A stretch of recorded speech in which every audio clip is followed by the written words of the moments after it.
Show off race है भैया, show off race. इससे बाहर निकलो, ये तो बर्बाद हो जाओगे, सड़ जाओगे, खत्म हो जाओगे। और मैं कहता हूं कम से कम दोस्त होने बहुत जरूरी है जिंदगी में, कम से कम। और अगर दोस्त हो तो वो दोस्त हो जो आपको प्रेरित करते हो, जो आपको धक्का मारते हो, आगे निकल, आगे बढ़, आगे बढ़ और आगे बढ़, तुझे और तरक्की करना है, आगे बढ़ना है। अगर ऐसे लोग हैं फिर तो जन्नत है, फिर तो आप अर्जुन हो। क्योंकि जिसकी जिंदगी में कृष्ण है वो अर्जुन है, और अर्जुन की कभी बर्बादी नहीं हो सकती। वो जरा भी पथ भटकेगा, कृष्ण तुरंत तुरंत डंडा लगाएंगे उसको। तो कृष्ण जैसे दोस्त अगर हैं तो फिर तो लकी हो आप। लेकिन कृष्ण भी तो एक ही थे, और अपनी जिंदगी में कौन से कृष्ण हैं? सारे चारों तरफ दुर्योधन भरे पड़े हैं। घर कब लेना चाहिए, बड़ा सेंसिटिव मुद्दा है, बड़ा इमोशनल मुद्दा है। आज हम इसी मुद्दे पर बात करते हैं कि घर हमारे को लेना कब चाहिए, कितनी इनकम हो जाए तब लेना चाहिए, कितनी एज में लेना चाहिए, क्या क्राइटेरिया होना चाहिए जो कि हमारे को घर लेना चाहिए। जैसे घर का मतलब फ्लैट, प्लॉट, जमीन के साथ घर, कुछ भी आप मान लो, घर, रहने लायक घर खुद का कब होना चाहिए। आज का मुद्दा हमारा ये है। अच्छा, पहले ही बताता हूँ इस मुद्दे पर हम बात क्यों कर रहे हैं।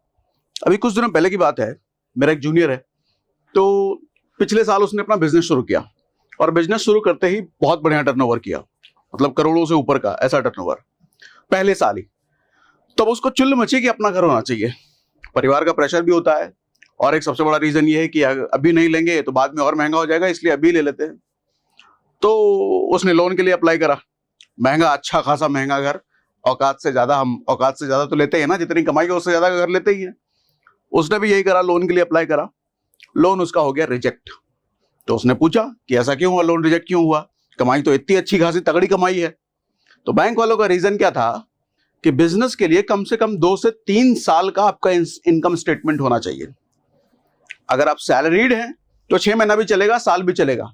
लेकिन अगर आप बिजनेस में हैं तो कम से कम 2 से 3 साल का अर्निंग स्टेटमेंट चाहिए, और अच्छा खासा वहां पे इनकम होना चाहिए, तब जाके लोन मिलेगा। तो बेचारा उदास हो गया। तो मुझे एक चीज समझ में आया कि ये बहुत लोगों की समस्या होगी, बहुत लोगों की सोच होगी कि घर जल्दी से जल्दी होना चाहिए, कम से कम एज में घर ले लो तो और बढ़िया है। तो आज मैंने सोचा इसी पर बात क्यों ना कर लिया जाए। देखो, बैंक वाले भी ये समझते हैं कि 2 साल 3 साल की इनकम क्यों मांग रहे हो, क्योंकि भरोसा नहीं है बिजनेस का कि कब, अभी इस साल बहुत बढ़िया आया, अगले साल डाउन हो गया, नहीं चला। तो स्टेबिलिटी देखते हैं, वो स्टेबिलिटी है तो लोन मिलेगा, स्टेबिलिटी नहीं है तो नहीं मिलेगा। ठीक। अच्छा, मेजरली रीजन क्या होता है हम जब सोचते हैं घर लेने का? सबसे पहला तो ये होता है कि सब ले रहे हैं, सबसे बड़ा रीजन। इसने भी ले लिया, चुनुआ ने भी ले लिया, मुनुआ ने भी ले लिया, चिंटुआ ने भी ले लिया, मिंटुआ ने भी ले लिया, सब ले लिया, हम पीछे ना रह जाएं। अच्छा, वो फोटो दिखा रहा है, उसके वाली सोसाइटी में स्विमिंग पूल है, उसके वाले सोसाइटी में क्लब हाउस 3000 स्क्वायर फीट का है, उसके वाले में तो 5000 स्क्वायर फीट का क्लब हाउस है, उसका वाला फ्लैट तो भैया बहुत बढ़िया है। तो सब जब ले रहे हैं तो हम कैसे ना लें? हम किराए के घर में कैसे रह सकते हैं? हमारी बेइज्जती हो जाएगी। एक बड़ा रीजन है ये। दूसरा, सोशल स्टेटस। अच्छा, सोशल स्टेटस को भी यही समझ लो कि लोग क्या कहेंगे बेसिकली। अरे ये किराए के घर में रह रहा है, 5 साल से नौकरी चाकरी कर रहा है, 5 साल से धंधा पानी कर रहा है, अभी भी किराए के घर में रह रहा है। लगता है कुछ ज्यादा कमा नहीं पा रहा है, लगता है इसका कुछ हो नहीं पा रहा, बेचारा गरीब रह गया है, इसीलिए अपना घर नहीं खरीद पा रहा है। ये लगता है हमें कि ऐसा लोग मेरे बारे में सोचेंगे। ये क्या है? ये मेरी सोच नहीं है, ये मेरे बारे में ऐसा लोग सोचेंगे कि ये गरीब रह गया है, इसलिए अपना घर तो ले ही ले। एक ये बड़ी सोच है भैया, सोशल स्टेटस। उसके बाद फैमिली प्रेशर भी होता है। लड़का कमाने लग गया है तो अपना घर तो होना ही चाहिए। बाबूजी उधर से फोन करके कहेंगे यार अब कमाने लग गया हो, कुछ पैसा EMI वगैरह दे करके अपना घर ले लो, एसेट हो जाएगा। अपने घर में रहोगे तो लड़की का बढ़िया रिश्ता आएगा, बढ़िया दहेज पानी मिलेगा, हम कह पाएंगे कि दिल्ली में लड़का रह रहा है, अपना घर लेकर के रह रहा है। तो ये भी एक फैक्टर होता है भैया। और बाबूजी के दोस्त है, 4 दोस्त है, तो उनको भी तो बताना है कि हमारा लड़के ने अपनी कमाई से घर लिया है, अपनी कमाई से EMI भर रहा है। ये भी फैक्टर होता है। तो परिवार का प्रेशर भी आता है। और एक सबसे बड़ा जो मैंने अपने दोस्त के बारे में बताया, आगे और महंगा हो जाएगा, इसलिए अभी ले लो, क्योंकि प्रॉपर्टी के रेट बहुत बढ़ रहे हैं, और बढ़ते बढ़ते अगले साल और महंगा हो जाएगा, अगले के अगले साल और महंगा हो जाएगा। अरे चाचा, प्रॉपर्टी का रेट तो सदियों से बढ़ रहा है और सदियों तक बढ़ता ही रहेगा। दुनिया जब तक रहेगी प्रॉपर्टी के रेट बढ़ेंगे, ये बात जान लो। तो क्या करें? अभी कभी ले लेते हैं। सॉल्यूशन तो यही है। ये देखो, एक डर है, fear created by builder and broker. जो बिल्डर होते हैं ना, सोसाइटीज वगैरह बनाते हैं, प्लॉट काटते हैं, या जो ब्रोकर होते हैं जो घर आपको बेचते हैं, दिलवाते हैं, ये कहीं ना कहीं देखो तो एक डर क्रिएट किया गया है कि अरे सर अगले साल तो ये रेट डबल हो जाएगा, कहाँ अगले साल तो आप ले भी नहीं पाओगे, इसी साल ले लो। आप सोचते हो हाँ यार डबल हो जाएगा, इतनी सैलरी है नहीं मेरी, इसलिए इसी साल ले लेते हैं, बड़ा थोड़ा मैनेज कर लेंगे लाइफ, ले लेते हैं इसी साल। और उस चक्कर में आप होम लोन का एप्लीकेशन डाल करके ले लेते हो। क्या तरीका है इसका बचने का, क्या करें हम? समस्या तो बहुत सारी है, कंफ्यूज हूं मैं, इतने सारे लोगों से प्रेशर है, घर लूं कि ना लूं। आज पूरा खोलते हैं, समझते हैं डिटेल में। देखो मेरे लिए ना, अच्छा एक पहले ये बात कर लेते हैं कि लोग ध्यान नहीं देते घर लेने के टाइम पे। आपका ना लोगों का पर्सपेक्टिव बेसिकली सोच क्या होता है घर लेते टाइम, दो खर्चा आएगा, एक तो ईएमआई का आएगा, ठीक है, और डाउन पेमेंट आएगा। यही दो चीज ज्यादातर लोग सोचते हैं, इतना डाउन पेमेंट देना है और इस घर का इतना ईएमआई आ जाएगा। लेकिन असली खेल तो आप सोचते ही नहीं हो। सर 20% डाउन पेमेंट तो जाएगा, कोई भी फ्लैट या घर लोगे तो 5 से 7% रजिस्ट्री भी जाता है। फीमेल के नाम पे ले रहे हो तो 5%, मेल के नाम पे ले रहे हो तो 7%। ये कौन सोचेगा? और ये मोटा अमाउंट होता है, 5 से 7% है आपके टोटल प्रॉपर्टी का।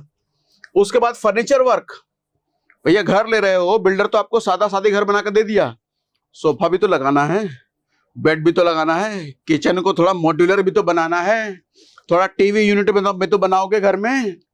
ये सब अपना तजुर्बा बता रहा हूं मैं।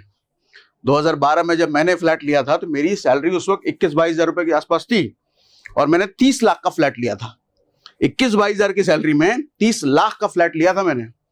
यही सारे कारण मेरे भी थे कि सब ले रहे हैं, कहीं आगे और महंगा हो जाएगा, अभी ही ले लेते हैं। रिश्ता वाला मैटर भी था। किया क्या, ले लिया। ईएमआई मालूम कितनी आ रही थी उसकी? 30 लाख का फ्लैट लिया था, 10 लाख का आसपास, 10 या 12 लाख के आसपास का डाउन पेमेंट किया था, 20 हजार की ईएमआई आ रही थी। सोच के देखो, 20-22 हजार की सैलरी है मेरी और 20 हजार की ईएमआई भरने को मैं तैयार, और मैंने कर भी लिया, बैंक वालों ने दे भी दिया। अब 10-12 लाख का तो जुगाड़ कहीं से कर लिया था इधर उधर से, वो नहीं बोलूंगा तो वरना आप और हंसोगे मेरे पे, लेकिन कर लिया था। वो बेवकूफियां सारे करते तो हमने बेवकूफी करी। सर घर तो ले लिया, जब घर में घुसे पोजीशन मिले तो बहुत अच्छा लगा, लेकिन उसके बाद में जिंदगी बदतर हो गई थी। सच बताता हूं, बदतर हो गई। हर रोज ये सोच करके रोते थे क्यों लिया ये घर।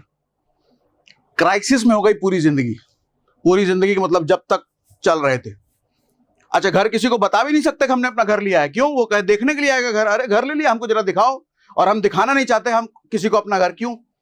क्योंकि घर में सोफा नहीं है, घर में सिर्फ एक बेड खरीदा हुआ है, किसी तरीके से सेकंड हैंड OLX पे ढूंढ करके बेड खरीदा था, वो भी दिखाने लायक नहीं था किसी को। कोई टीवी यूनिट नहीं है, रॉ किचन है, खाली है, कोई फर्नीचर वर्क नहीं है, इसलिए किसी को बुला भी नहीं सकते अपना घर होने के बावजूद। दिखाएंगे तो क्या कहेगा, तो और गरीब समझेगा। घर तो ले लिया, लेकिन हर रोज किसी तरीके से रोने वाली हालत में बीत रही थी। क्रेडिट कार्ड के कर्जे चढ़ रहे हैं, EMI किसी तरीके से जा रहे हैं, जिंदगी किसी तरीके से, टेंशन का माहौल, डिप्रेशन, अरे टेंशन, मतलब जिंदगी बद से बदतर, बिकॉज ऑफ एक होम लोन, बिकॉज ऑफ एक फ्लैट। ये इस पर ध्यान नहीं दिया था। ये अचानक आया हुआ खर्चा आता है, ये भी अचानक आया हुआ खर्चा होता है जिसके बारे में हम पहले सोचते नहीं है। बहुत जरूरी है। सोसाइटी में रहोगे तो लोग अपना अपना फर्नीचर वर्क दिखाते हैं, अरे देखो हमने 5 लाख का करवाया, हमने 10 लाख का करवाया, 15 लाख का करवाया। आप क्या बोलोगे? जिस सोसाइटी में रहते हो वहां यही हाल है भैया, ये सब बातें होती हैं। और अगर 4 औरतें मिल जाएं, शादीशुदा हो, तो इन बातों को तो झेलना ही पड़ेगा आपको, बच नहीं सकते इससे। आपके घर में कितने का फर्नीचर वर्क है, कितने का सोफा है, कहां से लिया, अरे होम टाउन से लिया कि कहां से लिया, टीवी कौन से ब्रांड का है, कितने इंच का LED है, OLED है कि LED है, पता नहीं कौन कौन सा LED होता है, सागवान की लकड़ी का बेड बनाया हो या नॉर्मल है। ये सब बहुत डिटेलिंग में बातें होती है, जरा लेकर देखो सोसाइटी में, भुगता हुआ है हमने। उसके बाद मंथली एक्सपेंस में हम सिर्फ EMI सोचते हैं, EMI इतना जाएगा, मेंटेनेंस कौन जोड़ेगा चाचा? ये सोसाइटी में फ्लैट लेने का जा रहे हो, उसमें मेंटेनेंस होता है हर महीने 5,000, 7,000, 10,000, 15,000, डिपेंड अपॉन कितने किस तरह का फ्लैट आपने लिया है। और उसमें से क्लब हाउस ट्रैप, मैं इसको कहता हूं। आज के सोसाइटीज में घर लेने जाओगे तो क्लब हाउस के नाम पे आपसे अच्छा खासा पहले तो 1 टाइम चार्ज लिया जाता है, क्लब हाउस का चार्ज, और उसके मेंटेनेंस के नाम पे हर महीने आपको चपत लगाई जाती है। ये क्लब हाउस ट्रैप मैं क्यों कह रहा हूं? ये क्लब हाउस ट्रैप ये है कि सर किसी भी सोसाइटी में आप चले जाओ, उस सोसाइटी में रह रहे सिर्फ 1% लोग, सिर्फ 1% लोग क्लब हाउस को यूज करते हैं। वहां के 99% यूज नहीं करते, लेकिन उसके मेंटेनेंस का पैसा हर महीने भरते हैं। किसी भी सोसाइटी में जाकर के स्विमिंग पूल की हालत देख लो। आप सुबह चले जाओ, शाम चले जाओ, दिन भर तो कोई नहीं आता, दिन भर वैसे ऑपरेशनल भी नहीं रहता, शाम चले जाओ, सुबह चले जाओ, बच्चे मिलेंगे एक आध दो बच्चे, कुछ लोग एक आध दो लोग मिलेंगे जो वेले हैं, खाली हैं, या जिन टेंशन फ्री हैं, बाकी कोई नहीं जाता। जिम जाकर के देख लो, कोई नहीं होता जिम में।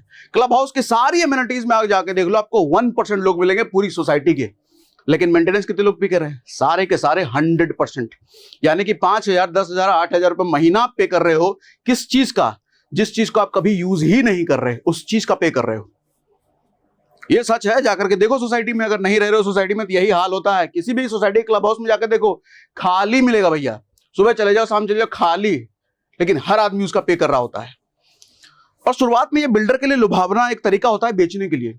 4,000 स्क्वायर फीट, 40,000 स्क्वायर फीट का क्लब हाउस है भैया, स्विमिंग पूल लग्जरी है, जिम देखो, ये सब दिखा दिखा के बेचा जाता है और हम भी अट्रैक्ट होकर ले लेते हैं।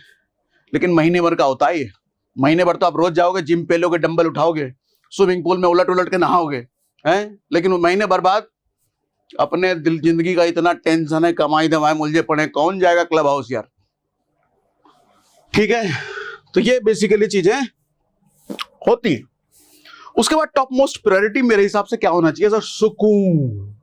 जिंदगी में ना ये बहुत इंपॉर्टेंट है, इसके बिना तो कुछ है ही नहीं। मेरे हिसाब से जिंदगी का पर्पस है सुकून।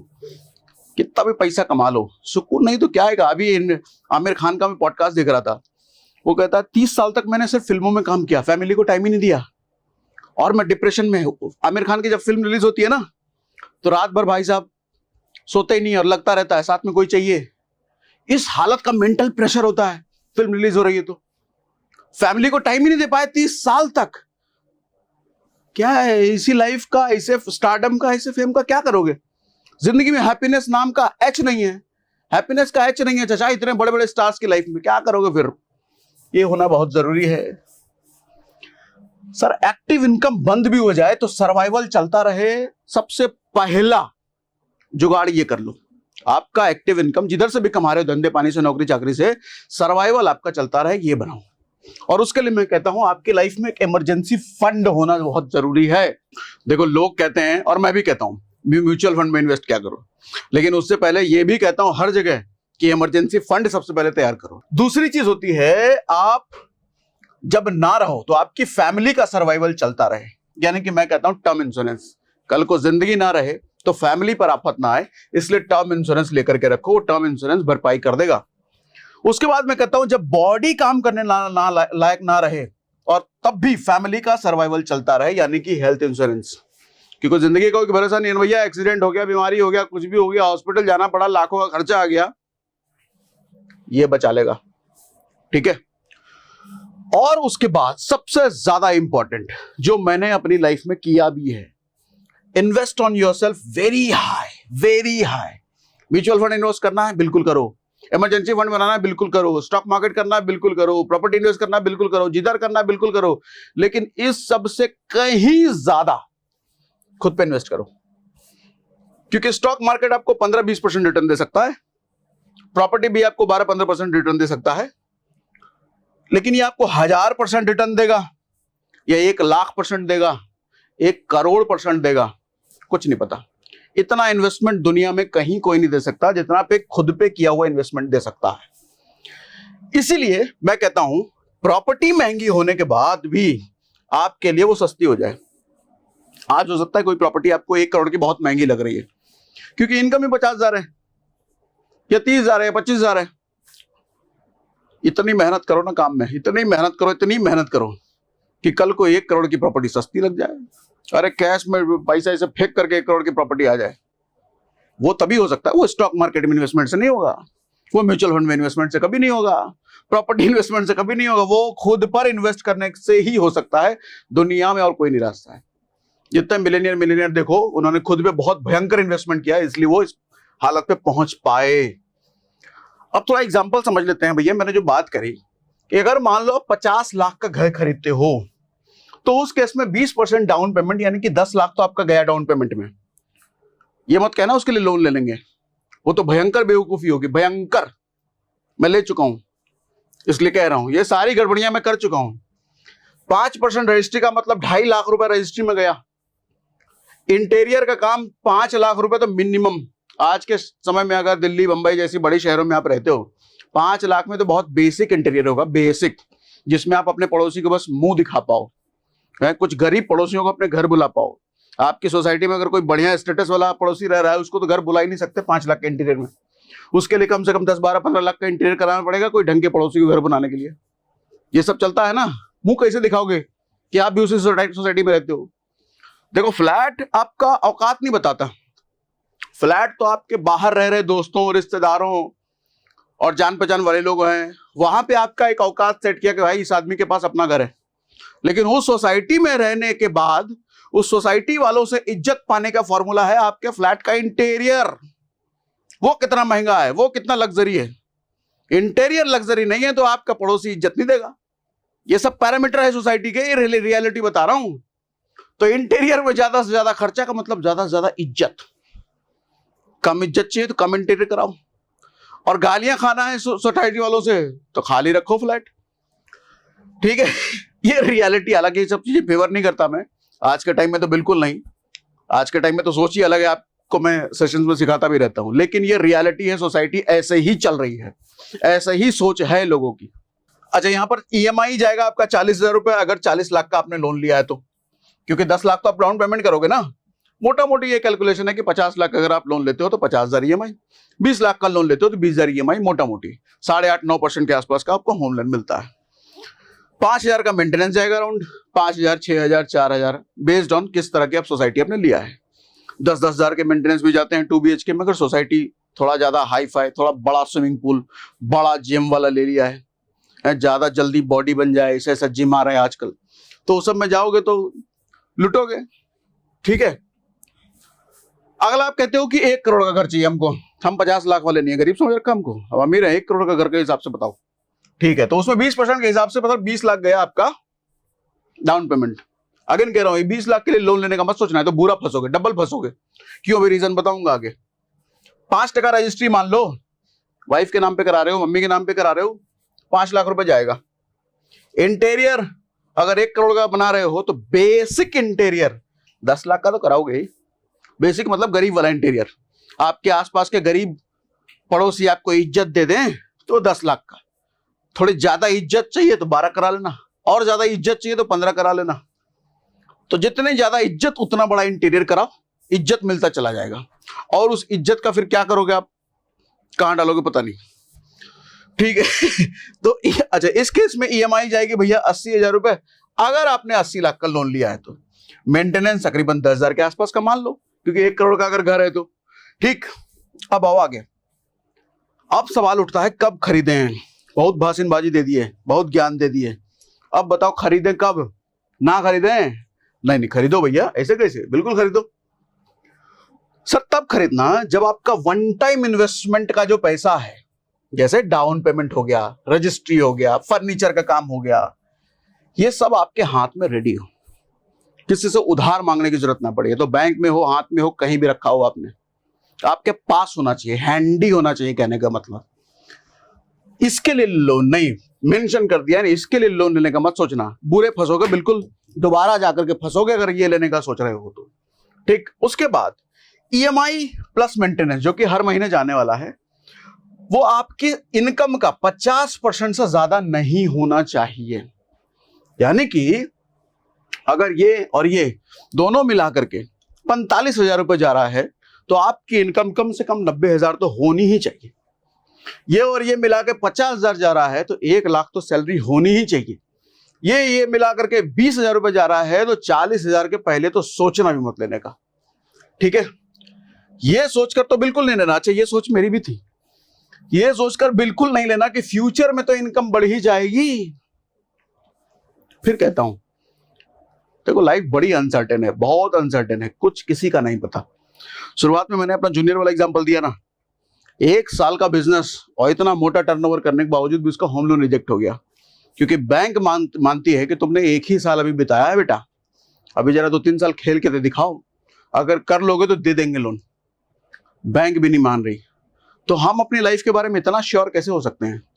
चाहे जॉब करो, बिजनेस करो, कुछ भी, आज जो आ रहा है वो कल भी आता रहेगा, इस बात की कोई श्योरिटी नहीं है। और मैं तो एक बात भी कहता हूं कि जिंदगी में अगर तरक्की करनी है ना, तो एक डर का होना बहुत जरूरी है कि जो इनकम, जो कमाई मेरी आज है, कल वो अगर नहीं रही तो मैं क्या करूंगा। इस डर के साथ हर रोज जीना बहुत जरूरी है। ये डर के साए में हर रोज जिंदगी बिताना बहुत जरूरी है, क्योंकि यही डर आपको मजबूर करेगा और मेहनत करने के लिए और आगे बढ़ने के लिए। ये सबसे बड़ा मोटिवेशन का काम करेगा। इसलिए इस डर का साया कभी मत छोड़ना। कुछ डर जिंदगी में बहुत जरूरी होता है, क्योंकि इस डर से जो आदमी निकल गया, अरे कल का कल देखेंगे, फिर तो वो तो जवानी दीवानी का रणबीर कपूर और वो जिंदगी ना मिले कि दोबारा को कौन था वो, फरहान अख्तर और अभय देओल, फिर वो वाली जिंदगी होगी। उनकी जिंदगी तो अच्छी थी क्योंकि फिल्म था, वो रियलिटी में नहीं होता।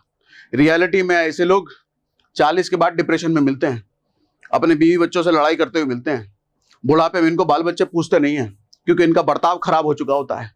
टेंशन में, डिप्रेशन में आदमी सबसे पहले उसका बर्ताव ही खराब होता है ना सोसाइटी के साथ।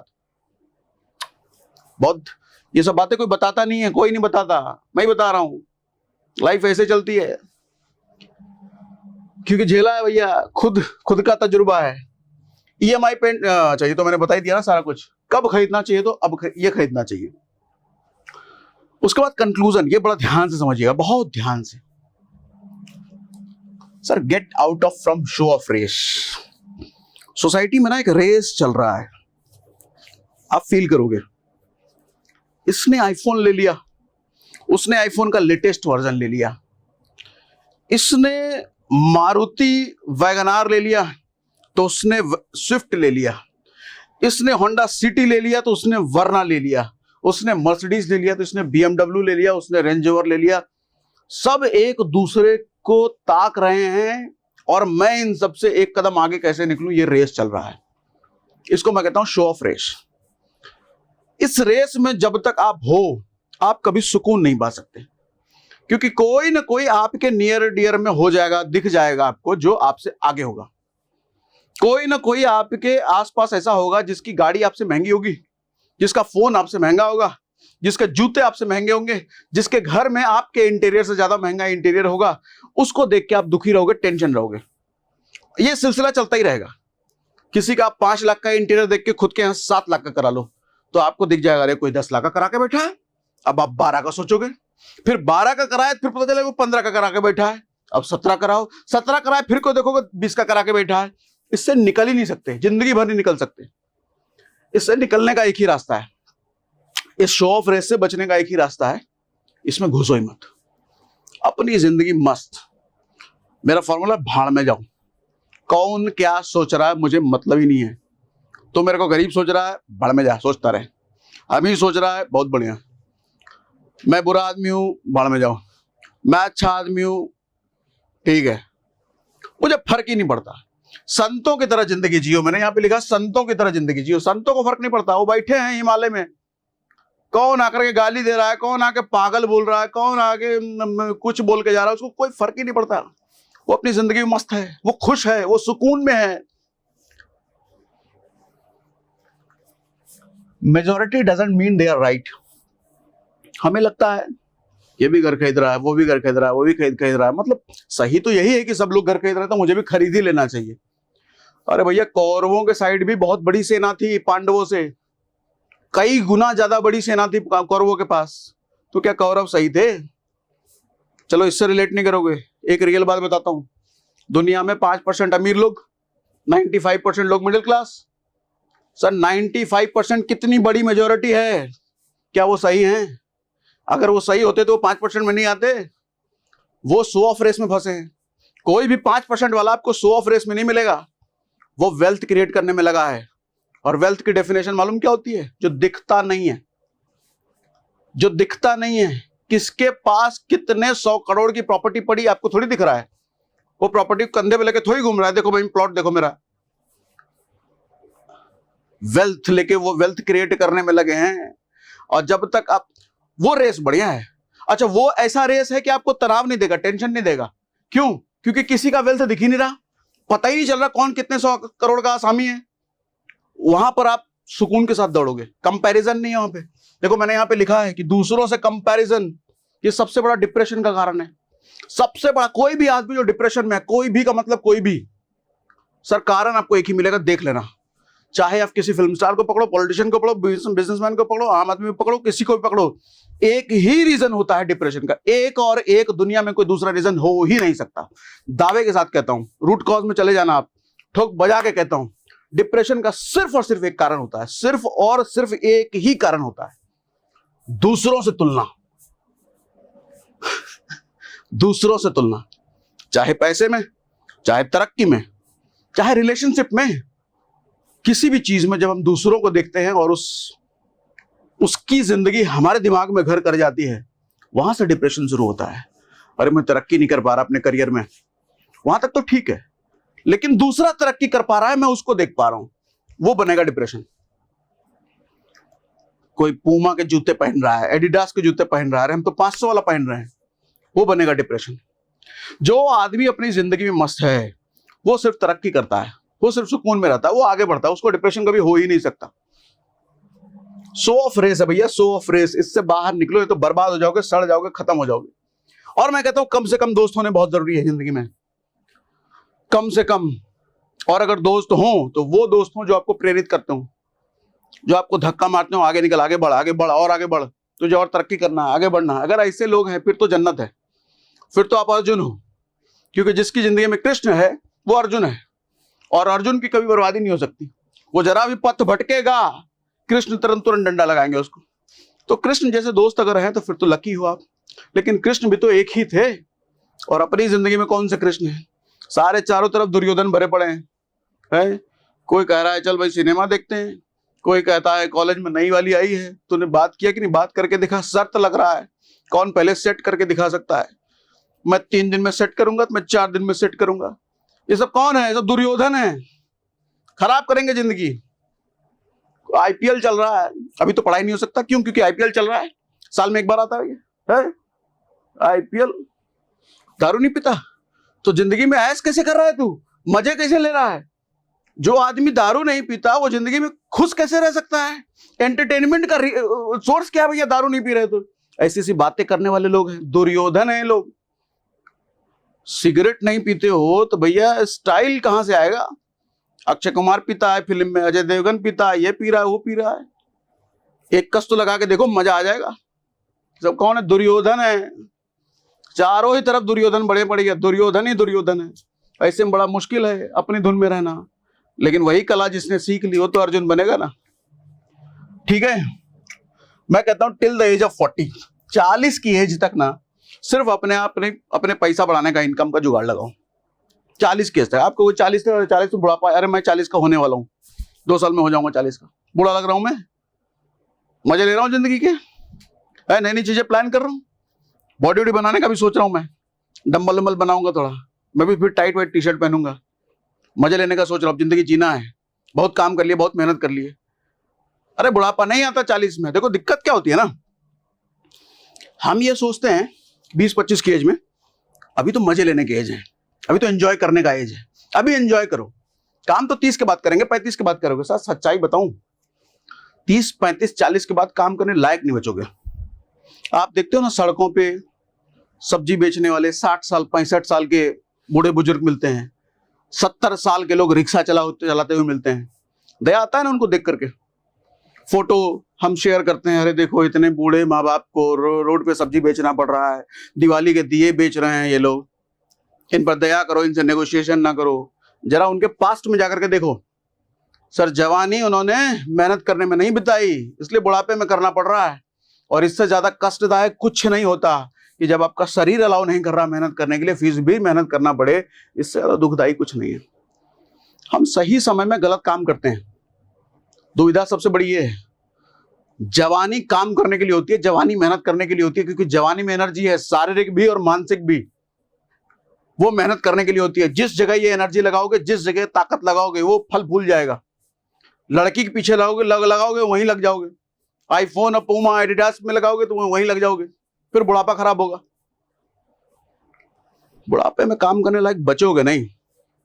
जिंदगी अगर खराब करी ना, 30-35 दिमाग, डिप्रेशन भी तो आएगा ना भैया। 4 तरह के लोग सोचोगे भी ना, आपके दोस्त यार में कोई तो कोई आगे बढ़ रहा होगा, उसको टेंशन दे देगा आपको। ऐश करने का एज तो मैं मानता हूं 40 के बाद है। मस्त ऐश करो, जिंदगी के सारे तजुर्बे आप ले चुके हो, अप डाउन सब देख चुके हो, तब तक पैसा जमा कर चुके हो, फिर मजा है। जवानी ऐश करने के लिए नहीं होता, जवानी मेहनत करने के लिए होता है।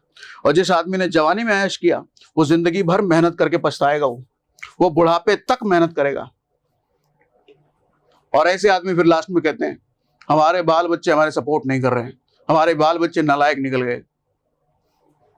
तुम्हारे कदम पे चल रहे हैं, नक्शे कदम पे चल रहे हैं तुम्हारे बच्चे। ठीक है, सही कह रहा हूं नहीं? लॉजिकल है। हाँ, दूसरों से कंपैरिजन। तो ये था भैया कुल मिला के कंक्लूजन। मेरी बात समझ में आ रही है? अगर बात समझ में आ रही है, सही बात कह रहा हूं तो मुझे कमेंट बॉक्स में लिख के बताइए कि ये ज्ञान तो किसी ने आज तक दिया ही नहीं। मजा आ गया, ऐसे लिख के बताइए ताकि मुझे भी फीडबैक मिले। लिख के बताओ वीडियो हो गया खत्म, क्या घूर रहे हो? ठीक है, अरे बंद करो, हो गया खत्म।